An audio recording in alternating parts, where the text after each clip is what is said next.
Hello everyone, in today's video I'm going to show you how to use Instacart as a driver in 2026. First, open your phone and go to the Play Store or App Store. Then search for Instacart Shopper, install it, and open the app. Next, create your account. Tap Sign Up, then enter your name, phone number, and email, and create a password to continue. After that, complete the verification process.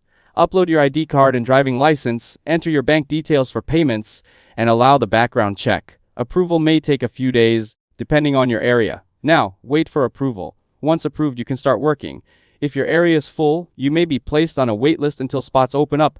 Next, open the app and go online. Open the app and tap Go Online or Start Shopping to begin receiving orders. After that, choose an order, also called a batch. You will see available orders with details like the store name, number of items, distance, and total earnings. Tap Accept on a good order that fits your preference. Now go to the store by following the map inside the app. Once you arrive, tap Start Shopping to begin. Then, shop the items by picking products from the shelves and scanning each one using the app.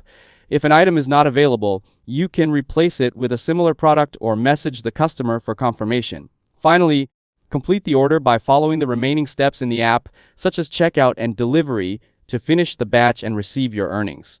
That's it. Thanks for watching. Don't forget to like and subscribe for more videos.